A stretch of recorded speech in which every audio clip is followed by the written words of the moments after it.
everyone. I'm Anam. I'm Ksenia, and welcome to This Wasn't in the Manual, We're two friends and ex-colleagues who worked at the same company for over a decade.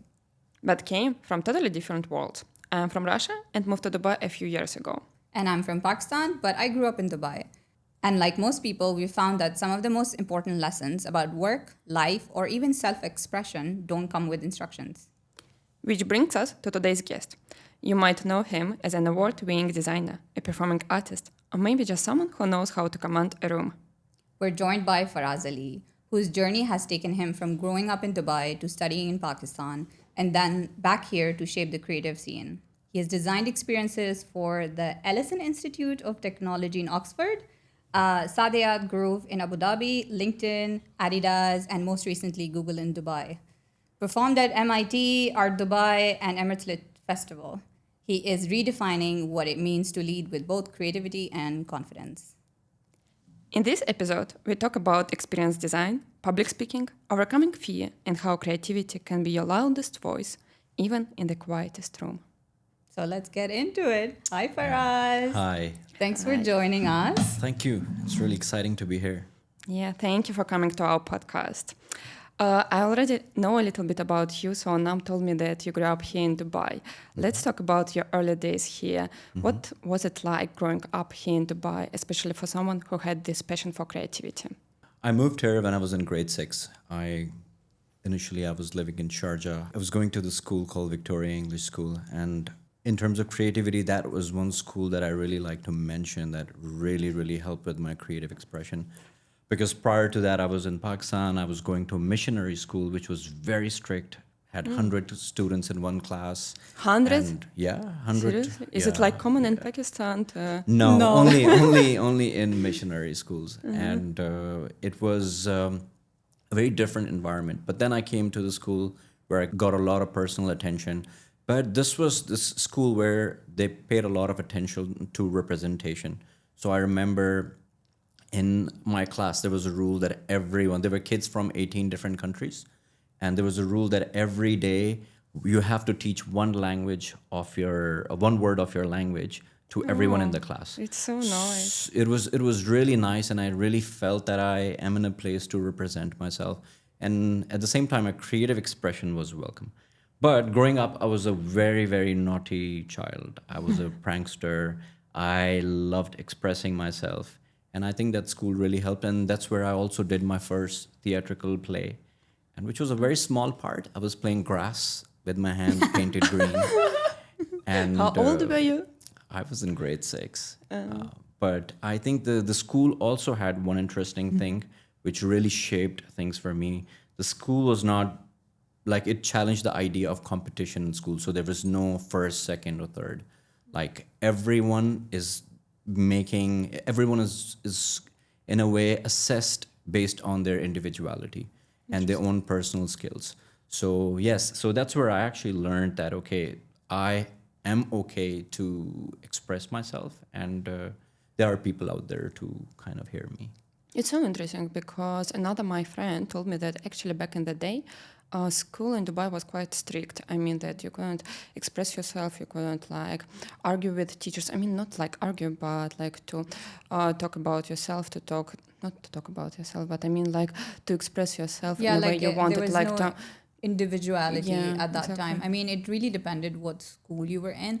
So the school, we just discovered we were in the same school. I was there in senior school, the school that Faraz was in. We were just talking about it. But I think we spoke about this on the earlier episode. So there were a huge variety of schools that you could go to. So specifically the school that Faraz was in was a mixed school. We spoke about how like there was a lot of segregation in some Yeah. schools. So it really depended what school you went into and what the, what their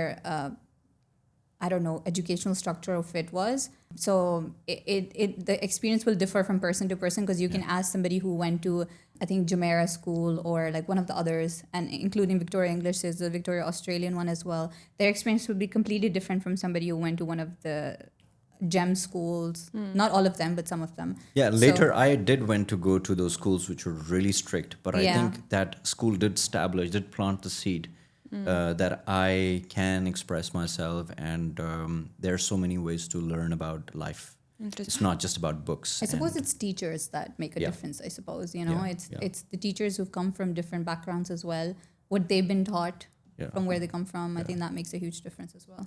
But why did you need to change the school? So I just moved here. I was in grade 6. Before that, I was back home, and then I moved here, and that was the first school. But then I moved to Abu Dhabi. In Abu Dhabi, I was in a different school that was a bit strict. And then again, later, I went to another school which was a bit more playful. So it depends on the school completely, but I think school plays a huge role in terms of like how one can express themselves. Yeah. That's so interesting that you have changed so many schools in your childhood. Because I didn't know he that was in Anam Abu Dhabi, also- by the way. So I had no idea. Where were you in Abu I did Dhabi? not grow up in Dubai. I grew up in Sharjah Where did- and Abu Dhabi. Where did you go in Abu Dhabi? So Abu Dhabi, I went to the school called Al Fajr, and then I moved to the school called Al Dafra, which is a Lebanese So you were American not school. with Sir Faraz and I, basically, in Al Rayyan. No, So, okay, that's a school I choose Yeah. not to go to. As if you knew. I think it's a common thing because a lot of our dads and moms, when they moved, they had jobs because the opportunities were really low at that time. So whenever they got one, they moved cities, and it wasn't really hard, you know, to move cities. So and moving schools, I think, just became kind of normal. Yeah. I think not a lot of people had like one consistent school all their lives. Yeah, because I think that now it's a bit different. Most of the people, if Now it's they move to consistent. Dubai, they keep living in Dubai. That's true. Okay, and then you moved back to Pakistan for a college, right? Yeah. Why did you make this decision? Because I would assume most of the people would do the opposite, actually. No, actually, at that time, and even now, academically, like there are really good schools. So people, let's say, even coming from Pakistan or India or some other parts of the country, like even say Egypt or my friend from Lebanon, like I went to a school and most of the kids, they went to AUB, American University of Beirut in Lebanon, or people went to Egypt. At that time, there were not many universities. And most of the expats, they had this impression that the universities that they have back home are better. So yes, first reason was academic. Second, I felt like, because there are not many public spaces out here, right? So even going out, your experience was very limited. So most of the life was around school, but then you come back, you play, but there are not much avenues for you to go out as much as we have now. So back in the day, it was like a bit of like it was limited a spectrum of experiences. But at the same time, I was reaching at this age where I had some critical questions. Who am I? Where do I come from? And I wanted to learn more about myself. So there were multiple reasons. And so I moved back. But you went to university to not study creative, right? Yes. Oh, no. No. It So started What out did you with- study? I initially I was very confused about what to do. I studied like sciences until my high school, my A-levels. But then I went to a business school because I'm like, okay, I don't know what I want to do. So I enrolled in a BBA program. But Pakistan has a very big culture of theater, music, and arts within the university life. All the universities have societies and communities, and there's a lot happening. So I got exposed to theater. I was very much interested in theater, but then I was studying my BBA and barely making 3 GPA. And I was doing a lot of theater, and I got great opportunities. And then when I reached my second semester, at that point I won an award, and one of my teachers of business communication, she told me, for us, like, it's not a big aspiration to maintain a 3 GPA and living life like this. You're not meant to be here. You should go to an art school and pursue what you are good at. And, Sorry, what award did you win? So it was a theater competition. I won an award for best comic actor. Wow, nice. You're saying it's like, it's nothing, like very humble. Because you'll find out more why he's saying it so humbly. I have a question. Did you find any differences in culture between Dubai and Pakistan? Because you was born in Pakistan, then you moved to UAE, then you moved back to Pakistan. Did you feel like the differences between these cities, countries? Big difference. I think there's a big difference in terms of like stimulus. And here, I think this environment is very secure, very safe. Most of the people are expats who are interacting with each other. The problems, I say, my understanding is like every society, every community is defined by its problems as well, because we are responding to those. Those were very limited or of different nature. But moving back was like, it's just an example that I use. It was like as if you take a fish out of an aquarium and you put it in the sea. And suddenly, like, I was in this city, that my home city, which is like, have like 35 million, 40 million people. The population is intense, but at the same time, the society is very culturally, socially active. People are extremely opinionated. It's a very political city, and everywhere you go, people are expressing themselves. And obviously, there's like a lot of, so it was a very different environment. And if you don't really respond to people or your environment, it's very hard to sustain. But was it difficult to decide to change your college? I mean, to went from business education to art education. Did your family support you? A lot. They did not have even a single doubt. My mother worked in advertising in Abu Dhabi. So she kind of, so, that's the benefit of having educated parents. They were extremely supporting. And I think that is, for me, a big anchor of my life, that my parents have been very supporting of everything. They did not have even a single doubt. And okay, they did not know much about the profession, but they could guide me that what do I need to do? How do I need to take informed decisions? And they told me that it's not like because getting into those art schools is also difficult. You have to do the test, so they said that, okay, try. If you fail, you're going to go back to the business school. But if you get accepted, you actually go. So I had to go through my whole process of learning and being able to be tested and passing the exam and getting in. So, yeah. But when did you understand that you wanted to link your life to the creativity? Was it like when you were studying at school, or? When I was in the business school, I actually really felt that my classroom or the subjects or the environment I was in, it had no room for expression. It had no room for uniqueness. It had no room for creativity. And I felt like my individuality was being suppressed, right? And I'm someone who wants to express, who wants to have an opinion. And my outlet became theater. My outlet became interacting with people and doing, acting out and writing and interacting with people for the longest time, because the city I'm from has insane diversity. Every other person is coming from a very different background. They speak slightly differently. So for me, I was learning from their culture. I was imitating them. I was even I imitated Anam's. Where I'm from, my community. And so it was something that. I wanted to ask you to do it right now, but I think that I wouldn't grasp it. You won't get it. It's fine. I don't think he's very good at it, to be honest. I think he just thinks he's good at it. Okay. Whatever. Okay. I think the most interesting question, what do you do now? Because we've been talking about being creative and everything, but I think that listeners are wondering at this moment, what exactly you're doing for a living? Okay, so I'm a designer. I am director of experiential and wayfinding at a design studio called Lima. We design experiences, we do public art strategy, and we do wayfinding. So in a nutshell, if I were to give you an example, what do I do? If you go to a mall, what do? Right? You're on the road, you're going to find that which road will take me to the mall. Then you decide, what entrance will I take? So you have to remember the entrance. Okay, maybe fashion parking, right? Then you're going to find the parking. But when you have parked your car, you have to remember where you parked, the column. And then you enter the mall. Then you look at the signage. Then you explore. But within the mall as well, you see there is like an art installation or a retail pop-up that's going to attract you.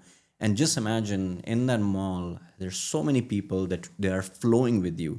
Now, you might think that that flow is not designed, but in a way it's designed. So my work is about extending the identity into wayfinding systems. So my work is at the intersection of architecture, product design, communication design, and let's say technology.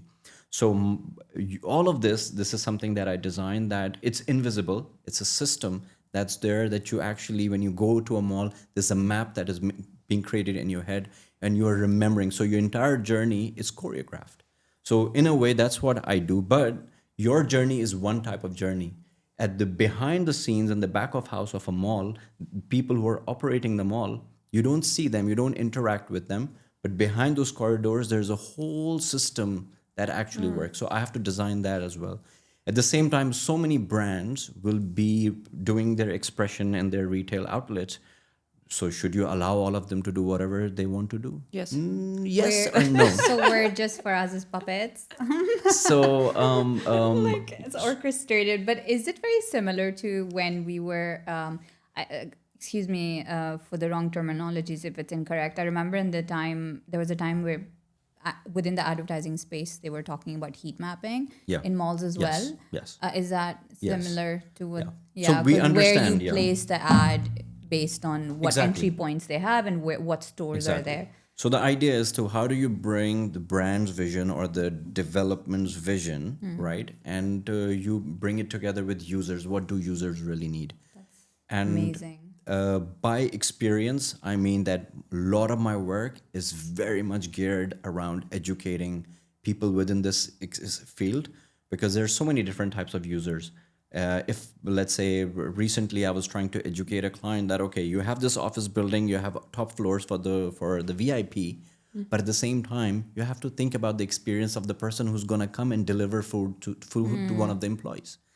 That experience is equally important because in terms of if you don't think about that, that system will break. It will create you more trouble then.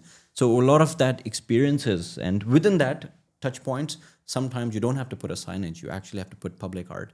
So it is where like lighting, landscape, public art, like signage, all of that comes together to create a story of the space and also help you people discover the place. It sounds like UX design in digital, but in real life. Exactly. It's That's what it exactly is. that. Yeah, it literally That's is what that. it is. So I have done some UX work in digital space as well, and it's exactly the same. If you see the drawings in our process, it's more or less the same. Wow. But do people really know about this field? Because I think it's my first time when I am hearing about what you are doing. Like, I don't know, who exactly is using your service? Is it like big brands? Do they know about? So most of it are developers, depending on. So let's say I started my career with branded environments. By that I mean, there was this time when a lot of brands were moving here and they were having their regional headquarters. So one of my first project was LinkedIn, right? So they wanted to tell their brand story through their office, and the idea was that Dubai as a business hub, how you can actually take metaphor and area and spaces from Dubai and turn that into these spaces that understanding that what the employees or people who will be working there on day-to-day basis, what will they really need? Yeah. Similar thing for Adidas. And then one of my big projects from that time is King's College, that when you go there, like, Oh, wonderfully said. Like it's my hospital. yeah, It's so nice. It's yeah. really- I don't like that work anymore, but It's obviously, but yeah. it's it feels less hospitally. Yeah. So Yeah. within that, so like and that hospital is where then certain rooms where people are like lying on their like that thing where the doctor comes on top of you. So we designed these panels on top that when people are actually looking up, they're looking at these nature visuals, and that is the experience that the idea is to calm them down.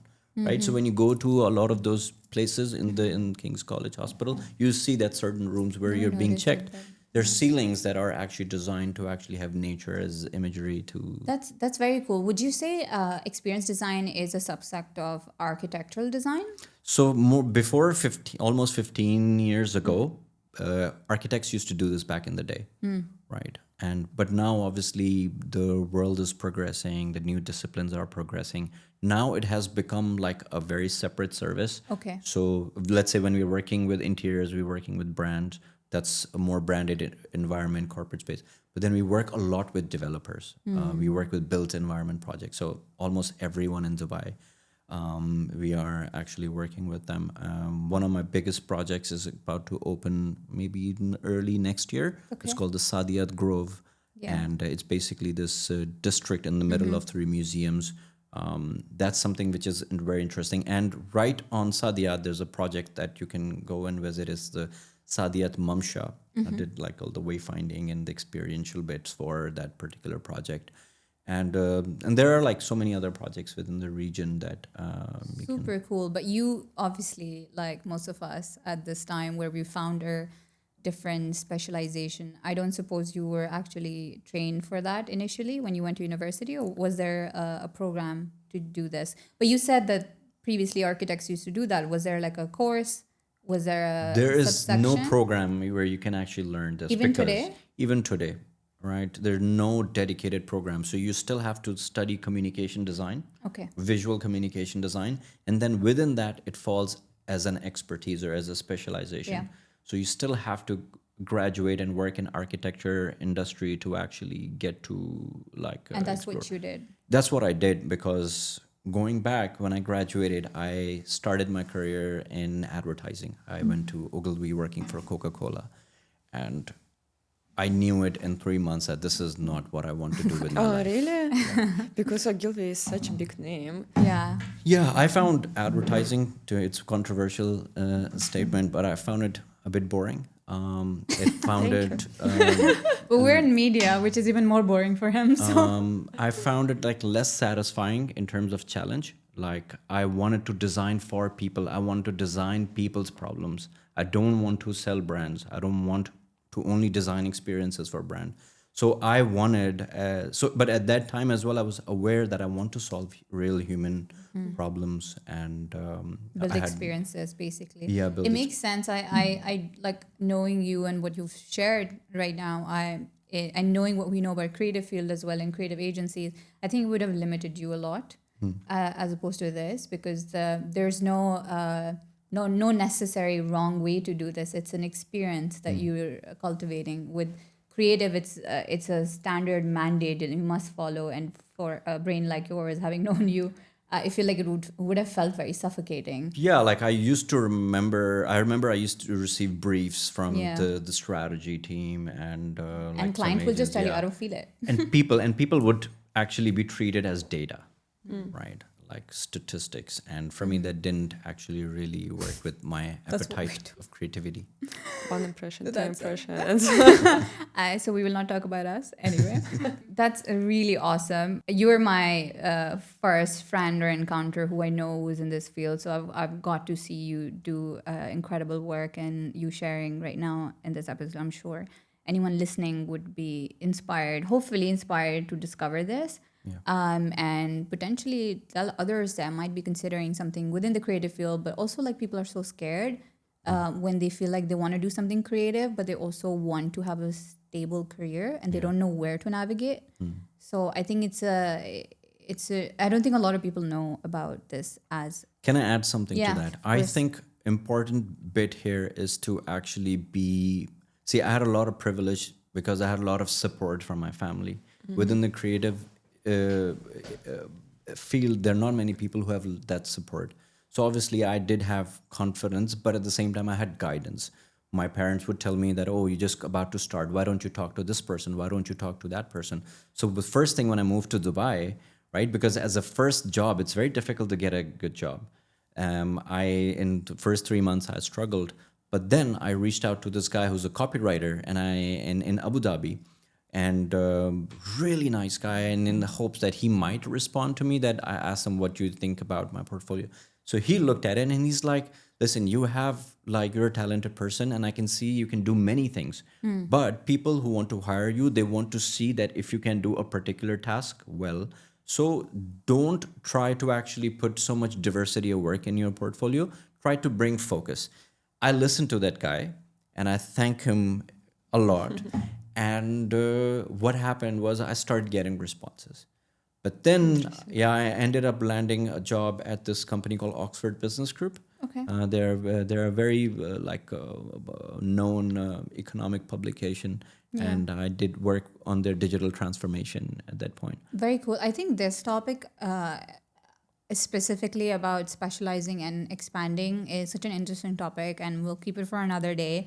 But I grew up being told that specialization is the way to go, but having different interests, it was nice, blah blah blah. It worked for me to a certain point, but today as it stands, in our field, when you're growing at a certain level, specialization limits you. So it's a very interesting topic, but I guess different phase of your career, you have to approach it differently. Yeah. Let's segue into a bit of your creative element. And for this section, I want you to answer everything in Johnny Cash's voice, please. Thank you. Okay.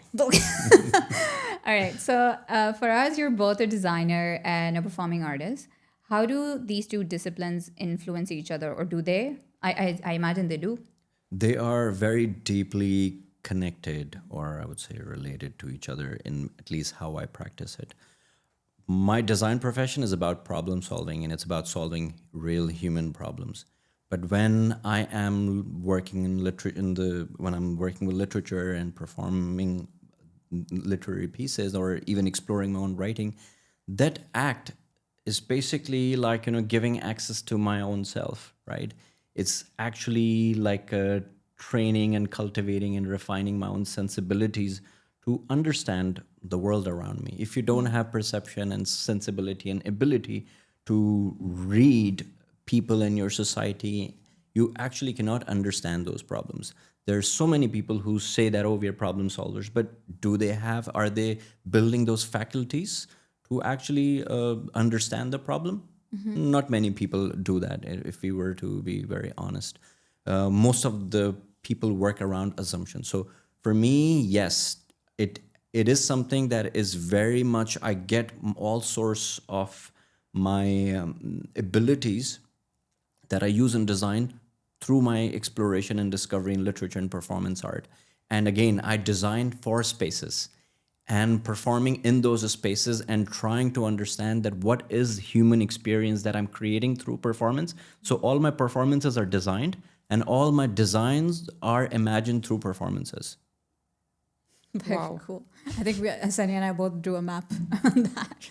That's very cool. So you create these designs and experiences both in physical and digital realms as a performing artist and as a designer.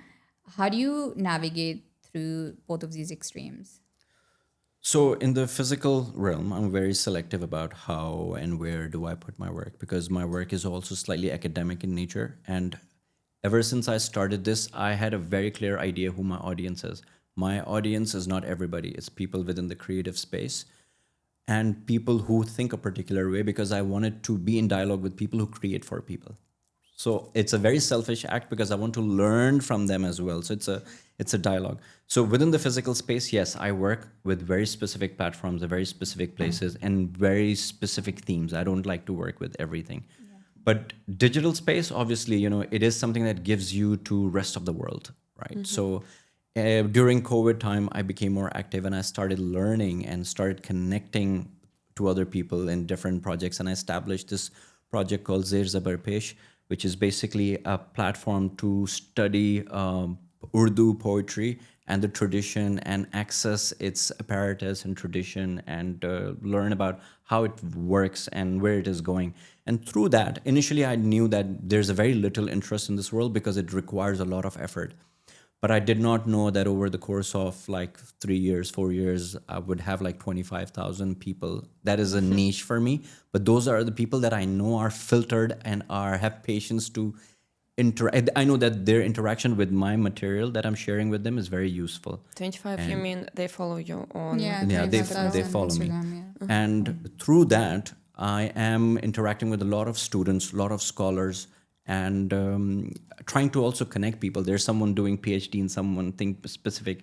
I get a message from them in DM, and then I know someone within the community in that digital sphere who's, let's say, in like McGill, who's doing studying something particular, and I connect them. So I know I discovered a lot of young artists, a lot of young writers, and in a way, I'm happy that I encourage them, introduce tools to them, because I know that there is no way for them to actually learn about these things. Mm-hmm.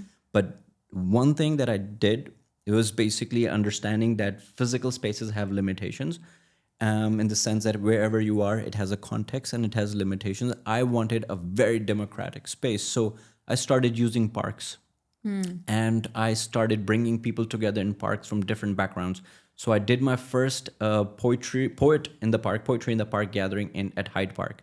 I did not know how many people would show up. I used my platform, and suddenly next day there are like 75 people there at the and then I brought all of them together. But my idea and the way I was moderating it was I was making sure that everyone's opinion is valued and everybody can share what they want to share.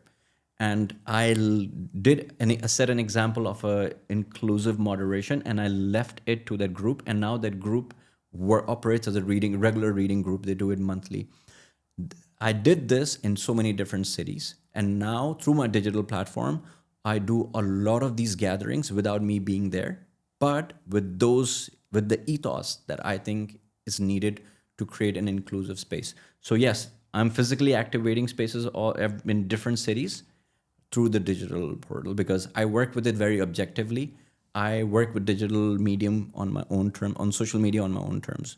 I'm not using it to gain followers or Yeah, that's quite fantastic, actually. If anyone is ever interested in being part of a community like this, they should definitely check out their Zabur page. And I am going to mention it within our description so they can find you. Because 100% the people who follow you have an understanding of that space and that, I don't know how you'd call it, that section of educational material that you put out.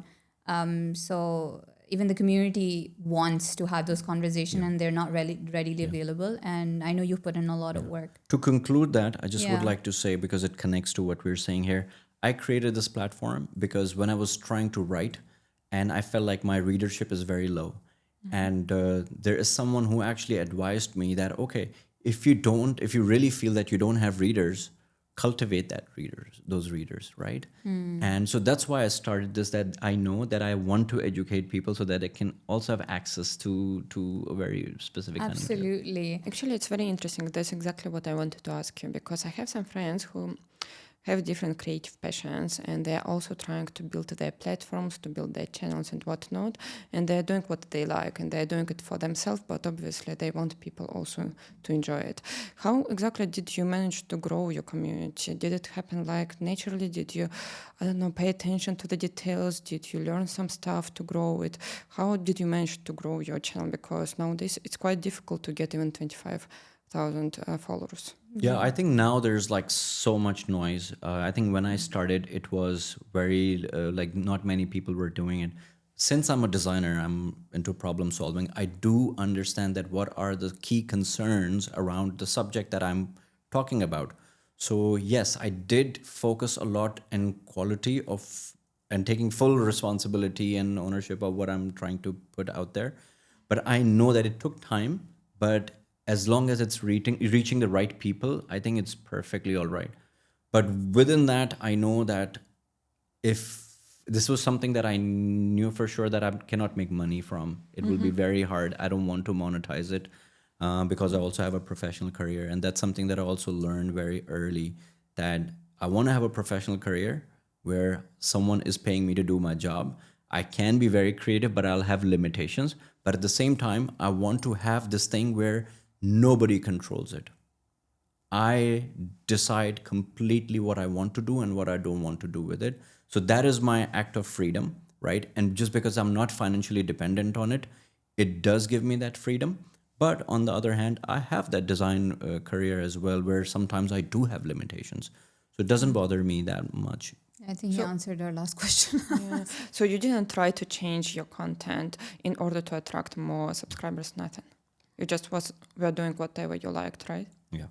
I think it was also from an outsider looking in, and platforms like Faraz's as well, is you need to just continue putting out work that you really think is like adding value to your user. I think a lot of times, and in today's time, there's a lot of ways to get followers. You can do rage bait, you can do like, you know, crazy content. They talk about like put the wrong spellings. If that's your goal, getting followers, that's your goal, then I think there are a lot of wrong ways to go about it. And if you're okay with it, but if you want to like organically grow and you really care about your art and what you're putting out, in my opinion, it has to be very educated, slow, and I always say you'd rather have 200 followers and have 80% engagement and value given out than like 20,000 and like 1%, which is it's not really like, then it's an empty audience, right? Yeah. At some point it becomes very empty, in my opinion. No, I can't agree more actually, because like that's what I was also thinking about, because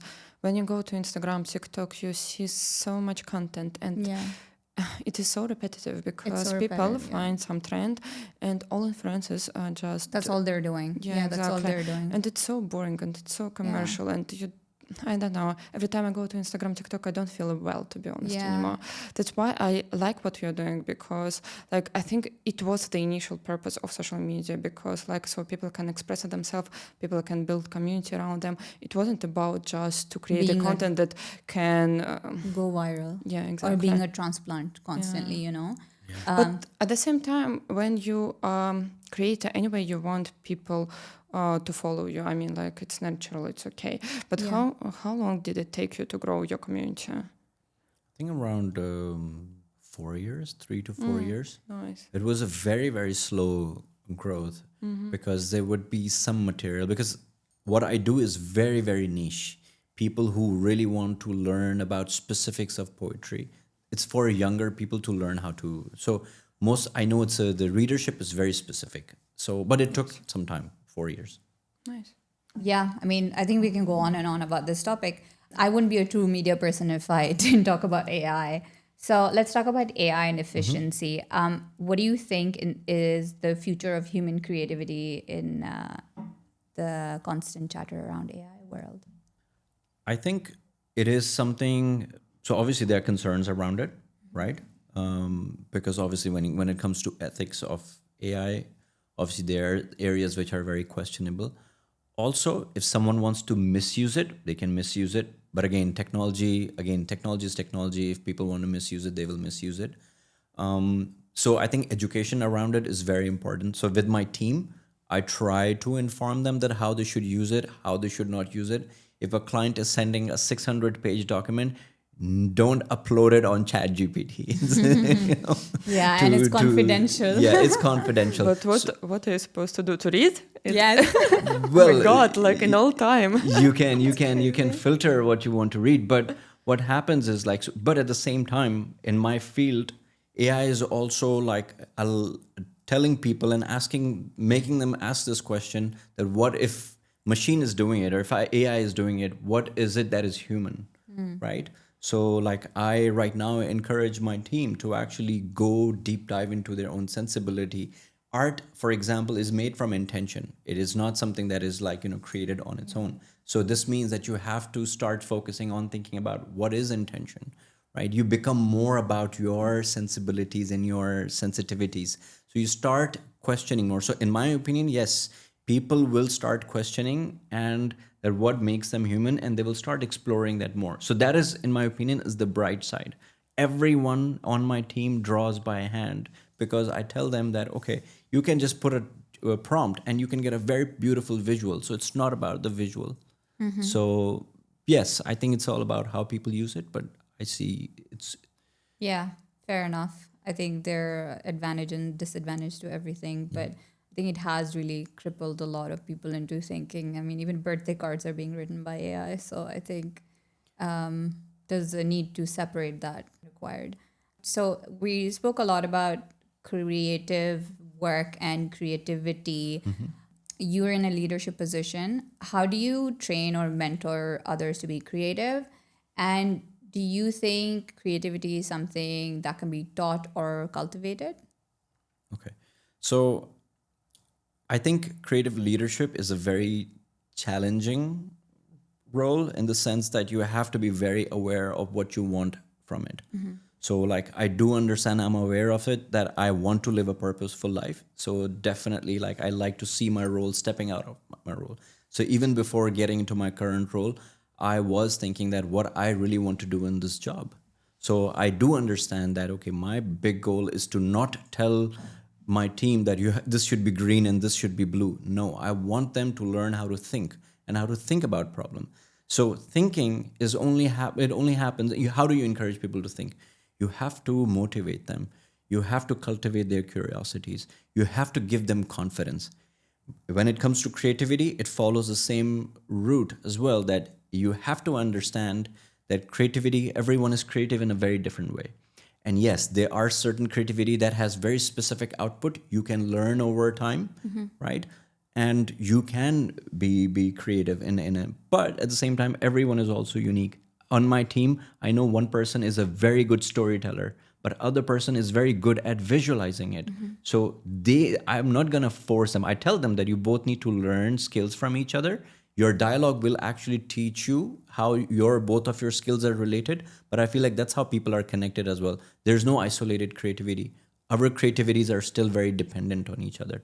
So, but important thing is like different types of creativity, and everyone is creative in that in a very unique way. And that's why my goal is to diversify my team in terms of different types of creativity. Yeah, I love that. Identifying, like we spoke about this earlier as well. I've always believed, I've hopped around so many creative, like, pursuits, but I've never like really focused on perfection. I've always thought it's about expression because I'm not pursuing it as a field. So for me, it was always fascinating that how can I express myself the best way? So find a medium that I can use to express myself.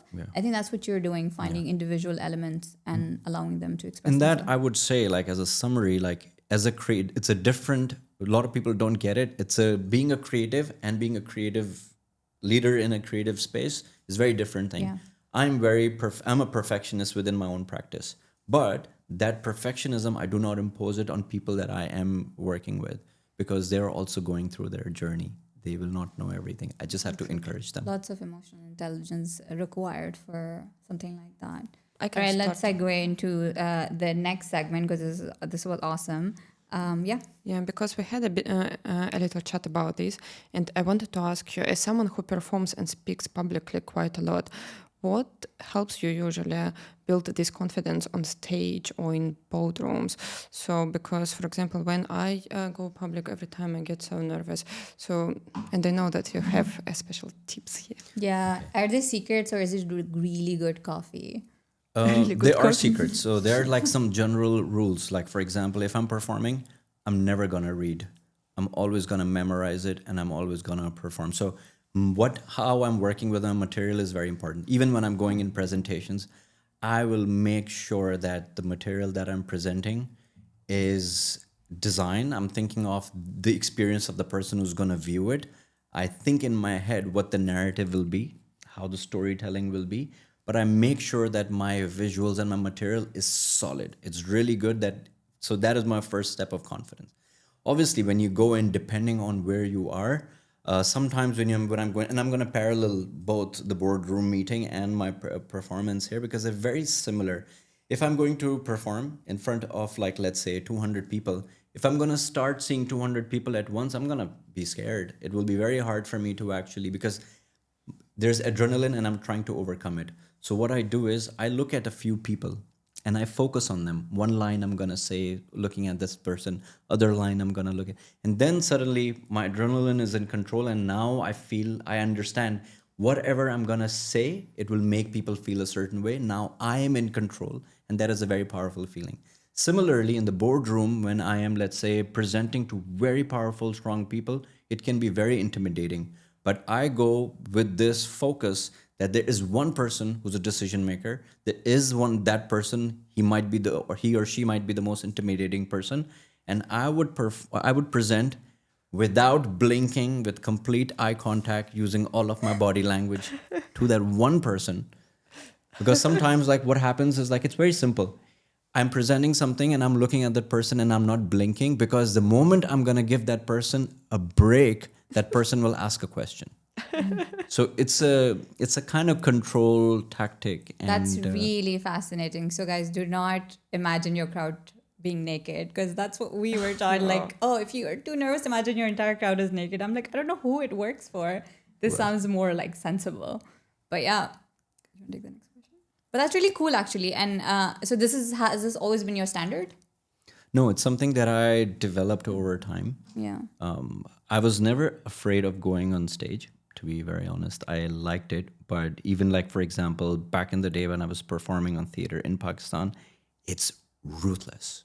You are performing, but there are these really, really rude people who are there to actually ruin your performance. So you're performing, keeping memory, because your script is memorized, or even sometimes you're improvising. So you're fighting with your audience, a part of your audience, and you're presenting. So that's something that I think doing theater in Pakistan that really gave me like Got all you out of your the comfort. worst experiences, because yeah, I'm going there on stage, someone said something and trying to like say something to me, and I forgot my lines, so I have to improvise at that point. But you don't give power to people. That's the What are your question. personal, like, in your opinion, what are the techniques if the fear creeps in? Because I know, like, what certain country, like in Pakistan, I know what you're talking about, because they're like unapologetically will do however they feel. Oh, Yeah. really? So it's a really tough crowd to be in. So I think we get nervous around our space, but it's really, we're really protective. What's happening in theaters in They're Pakistan? they're ruthless. They'll just walk away. They'll say whatever they They'll want say to say. there's something say Like in out the middle. loud in the Yes. middle of the Yeah, play? Yeah. in the middle in of the plays, play. it's like it goes even more. Like they'll say it. Yeah. Okay, I understood the technique. You need to go to Pakistan to perform Yeah. in order to go over this fear. Destroy your confidence and bring it up again. So, but for anybody who hasn't been through this brutal experience, what would you say your personal techniques are if you were to advise your teammate and even for yourself? I mean, now you're more experienced, but what would you advise to someone when a fear creeps in? Okay, so I think a good example would be something. I recently did a workshop where I was training a group of younger people who write, but now they go on stage to perform. And in that exercise, it was a vocal projection exercise, and there's this part where to wake up your diaphragm to project your voice, you blow air into a balloon. So you blow air into a balloon and you let it out. So the thing is, you are actually waking up your body to project. So there was this girl. She's like, she writes and she's like always like scared and she's not confident to perform and she feels very nervous. So she came back to me later and she's like, that workout that you actually like shared where you could just inflate the balloon so wake up your body to perform, it really helped my anxiety. So cool. And she's like, now I carry a balloon with me that whenever I feel anxious, I just use. That's what you need to do. And I'm going to get a balloon next time as well. So I think maybe the anxiety will go away. Yeah. But at the same time, on my personal level, yes, it's not like I don't feel nervous. There are times and days where I feel nervous, but it might not be about performance. It might be like, something New you're doing, maybe? Yeah. And when I have this thing going on, the only way for me to actually like, overcome that is this. There's this line from a song by Tupac. And he goes this line, and this line goes in my head that if I ever upset you, don't stress, never forget. Lord isn't finished with me yet. I feel his hand on my brain when I write rhymes or go blind and let the Lord do his thing. So for me, in my head, it's going all the time, and that's my nervous, like like a bird who's like constantly. I love that. That is just such a unique. This is such an original. Yeah, experience. So my wife actually hears me, and she knows that when I'm nervous and I'm feeling nervous, that's what I do. That is so funny. That is so original. I've never heard anyone do that. That's cool. You talk a lot about UAE having untapped creative bandwidth. What do you think needs to change culturally to unlock that? Culturally, I'm going to talk about in general. Like growing up over here, obviously, like, I used spaces to present and avenues to present and perform. Even that's something that I'm seeing from last 10, 12 years. It is getting better, but it definitely needs to get better, is the criticism. Criticism is very important for creativity.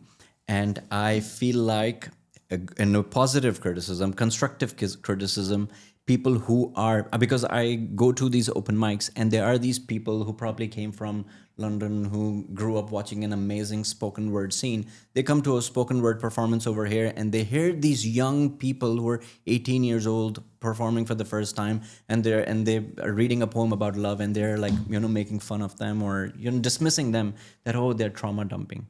So first, people who are critiquing, they need to get better and understand and care about, people that where they are and what is really needed. And people who are at the receiving end of criticism, they need to strengthen their heart, right? Not every criticism needs to be. You have to filter it. I think this back and forth will kind of really help to. Yeah, not every feedback needs attention. You can hear it carefully. Yeah. A lot of times, even through launching this podcast, I don't know about you, Ksenia, I've heard different kinds of commentary, mostly positive, but I realize a lot of times it's just like it doesn't come with a lot of thought behind it. It's very passing comments. Yeah. It's but I take everything as constructive. I hear you.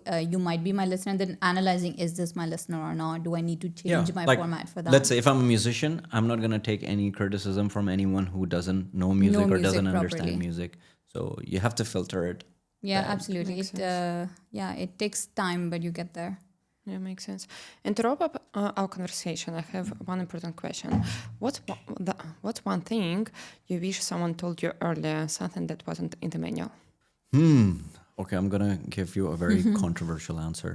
I really think that there's a lot of arrogance in general within the urban world about being educated. I really feel that all of us are performing to be educated.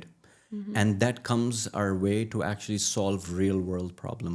If I were to give you an example, for men, it's very easy to say that they understand women, but do they really understand women? So that, in my opinion, comes in their way that I understand. Well, you have to unlearn yourself to actually relearn what it needs to be. So I really feel that there's a whole performance of being educated that comes our way, and the manual needs to be rewritten. The manual doesn't really serve. I mean, that's amazing because that's exactly what we're trying to do. Every week we put out a manual thanks to guests like you who are becoming a guiding light for this new manual. One more last question that is a recurring one, of course, after our hero question is, I feel like you've already answered this, but we talk to all our guests about how we're all expats in this country. We have our day jobs, not to like romanticize and encourage constant hustle, but a lot of people look at this place as although like growing up here, a lot of us feel like it's home, but it's not really home, you know? So you need to future-proof yourself in some way or the other. A lot of people invest because jobs are not consistent, jobs are not stable. And this could be anywhere actually, but it deeply resonates with expats in Dubai because if you don't have a job, you would have to go back home, and if you don't have any savings, you don't have any side hustles, or if you don't have the exceptions of like the extended visas and stuff. So what in your, I mean, I know where you stand with this, but I want our audience to know, how do you manage your finances and investments? Okay, so Hi, Sana. I have a brilliant wife Yes. with background in finance. She's managing everything. Yes. And I'm learning a lot from her every day. Yes. Someone who's a million times smarter, intuitive than I am. And I think it's good because I really feel there's a very huge problem with financial literacy within our society, and even especially also in our generation. So yes, I actually have to keep my manliness on the side and put my ego on the side and actually learn how we're going to build our life together financially. As a third person looking on, I can tell you that this is 120% true. And Sana is actually a wonderful, wonderful person. I have no doubt she's had a great impact in your life, but I've seen those changes in you as well. And she's an incredibly hilarious and smart person. Oh my God, it's That's so wonderful. interesting. Yeah, I think this is so wonderful to hear because we hear so much that finding the right partner is such a key to a successful life. So You I need to guess, find a partner with a financial background. yeah, probably. No, you need a partner who can speak truth. Yes, to you need a partner who right? balances your weaknesses out. You know, Like I know if somehow. I found someone like me, like I would be doomed for sure. I think they just like disrupt each other. Yeah, It's I'm crazy. an impulse buyer, so like No. I will not list out everything that's changed. That's amazing. Thank you so much, Faraz. This was amazing. I think it was extremely educational. We appreciate your time. Thank you. But do you want to imitate my cultural language while we leave? No, I'm gonna You let don't? it go. No, Do you- I'm gonna okay, let it fine. pass. Any other imitations you like? So Faraz does a lot of amazing imitations because he's trained his voice in like different, I don't know what you say, tonalities and accents. Interesting. So do you want to do one at least? No. Just one.